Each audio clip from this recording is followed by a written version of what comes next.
innocent bystander shot dead by a stray bullet, a suspected plane crash in eastern New Providence, and the BCC and the official opposition commenting on the legalization of cannabis.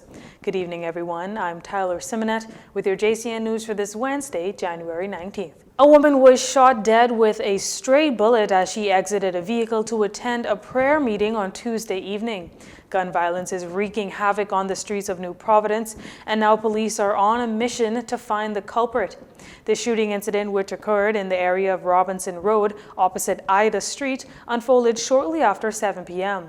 First responding officers met the woman lying on the ground, suffering from gunshot wounds. Here's Police Press Liaison Officer, Superintendent of Police, Audley Peters, with additional details. EMS was called in, and a short time later, that female succumbed to the injuries.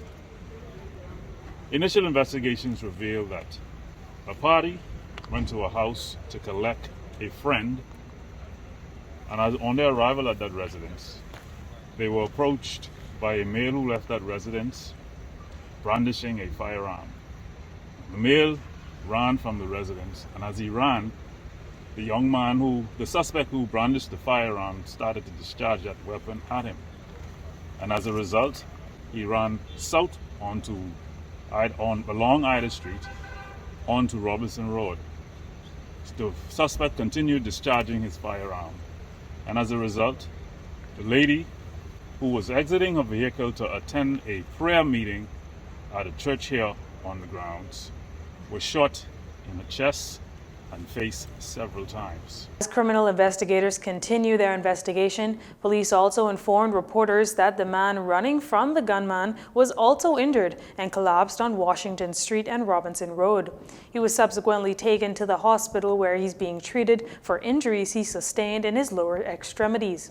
Superintendent Peters, giving an update this afternoon via Zoom, says a 17-year-old male is in police custody assisting with the investigation, and police are also searching for 3 persons of interest, and in due course wanted posters will be released. Police also have not identified the victim as they await word from the next of kin.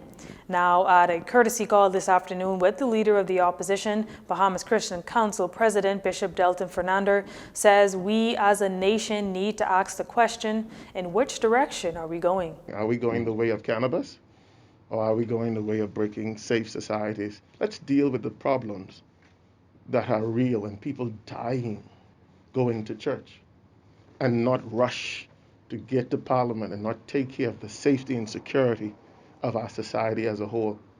Something is empirically wrong when we will search after finances before we try to preserve life. We have to work together as a society, and let's bend the back of this crime, but it takes a united effort that all of us must see ourselves as important and a part of the solution. Police are appealing to members of the public who may have any information on this incident to contact police at 502-9991 or 2 or your nearest police station.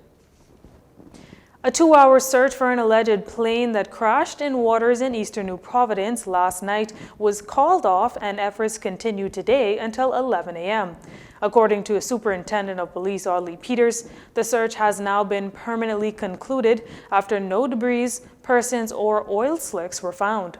Police were called to a suspected plane crash in the area of Solomon's Lighthouse along the Eastern Road sometime around 9:50 p.m. Police were prompted to search the area after a number of persons in the area reported seeing flashing lights in the sky. Press Liaison Officer Superintendent Peters provides reporters on the scene with additional information. Immediately, our marine assets were dispatched, and they include Defense Force, Police Marines, and made a search of this area. For some time now, the marine assets and the officers combed the area here along the Foxhill Creek. However, there was no debris found of any plane in the vicinity. Subsequently, our search is ended, and we will continue the search first thing in the morning. Superintendent Peters notes that officers connected with officials from air traffic control who confirmed no planes were flying in that area during the time of the suspected crash. Now, reporters questioned the press liaison officer on whether the reports about the crash could have been a prank or maybe illegal activity. Superintendent Peters acknowledging that there is a possibility of both theories, however, police could not confirm. As soon as daylight comes around, as is normal, the Oil Bahamas Defense Force dispatched their marine assets to comb the area via underwater swimming so as to confirm whether or not an incident that was reported to us actually was reported. According to Superintendent Peters, police officers had received reports of a space demonstration last night, and they are investigating whether it could have been the flashing lights that residents saw that night. Bahamas Christian Council President Bishop Delton Fernander had a courtesy call with the leader of the official opposition, Michael Pintard, and members to the Free National Movement Caucus to address a number of national issues, especially those matters in which both groups wish to hold the government accountable. In particular is the government's recent announcement that the draft for the legalization of cannabis, which would be completed in the first quarter of the year. The BCC questions if there has been proper consultation by the new government. And as the Christian Council, we will vigorously fight like we did in opposition to certain points of legislation, and they were respected. We expect the same out of the government of the day. And the common courtesy to take your first shot at legislation and something to help the economy and just try to take it quickly to Parliament without there even being a white paper sent out to stakeholders is different. It's not the normal process for which we get legislation of this magnitude done, and it can only cost the church to do what we've done under the previous administration, and we will speak loudly. It'll be hypocritical to have spoken out during one administration and then be quiet with someone trying to rush someone to put something to be legislation with another administration. Now, the opposition is supporting the legalization of the cannabis industry, but with the legalization that the FNM left on the table before leaving office in 2021. So, for example, we left on the table the amendment of the Dangerous Drug Act. We looked at the expunging of police records for thousands of Bahamians who were caught with small quantities of marijuana. Thirdly, we prepared legislation relative to developing an industrial hemp business, and that is a variety of industrial products that could be created from hemp. And then thirdly, we looked at medicinal marijuana legislation. So 4 separate pieces of legislation. We have no idea what the government intends to do, and it would be helpful if they were to share specifically what their intentions are and talk with the various stakeholders in advance of making public pronouncements. Meantime, the BCC maintained their support of the use of medicinal cannabis. A batch of Johnson & Johnson vaccines were discarded following their December 2021 expiration date.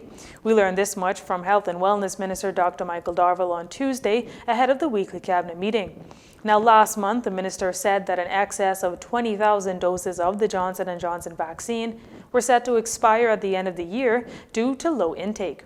A vaccine lottery incentive was then established in partnership with the Fox Foundation in an attempt to bolster intake before those supplies expire. The Bahamian people appetite for Johnson & Johnson was not that we initially expected. And so life goes on. We have to continue the vaccination program, and we need to really encourage Bahamians everywhere to get vaccinated, those who have not. And then those who want their boosters, our sites are open. It's unclear how many vaccines were discarded out of the 20,000.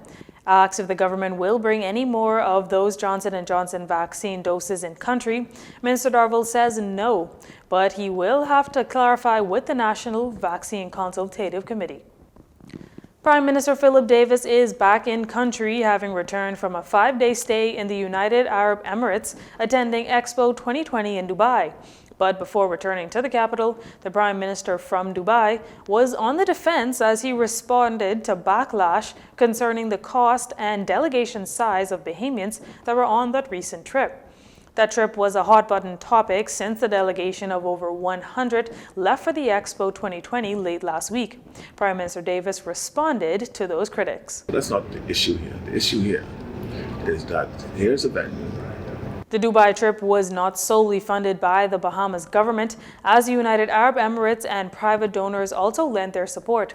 This trip has not been all fun and games, as the Bahamas and the UAE signed a memorandum of understanding with the UAE government, being committed to providing technical assistance through their Technical Assistance Program. We met with the chairman of the Emirates Airline, who have serious interest in exploring how they can connect the Caribbean, Latin America, and do so to the Bahamas. And we intend to, hopefully before the Minister of Foreign Affairs leave, sign a memorandum of understanding to set the foundation on the way forward for those discussions. Prime Minister Davis is the first sitting prime minister to visit the Arab nation. Acts of his administration is minded to establish some kind of diplomatic relations in that part of the world. The prime minister says that the government is minded to do so.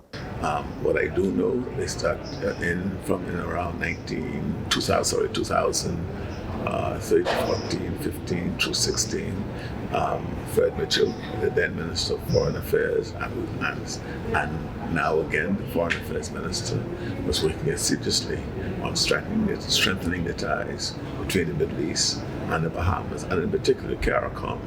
I think it went as far as where it was thought that a CARICOM mission would be set up here to be spearheaded by the Bahamas. And we also were able to move to get visa under Minister Mitchell's leadership. He was able to negotiate visa waiver between our countries, which is in place. There were other arrangements that were left in place, but they were not followed up by the previous administration. Prime Minister Davis also noting that there is much the country can gain and learn in observation by building a relationship with the UAE. Prime Minister Davis was welcomed back home at the Lilian Pinling International Airport by Deputy Prime Minister and Minister of Tourism, Investments and Aviation, Chester Cooper. You're watching JCN News. Stay with us.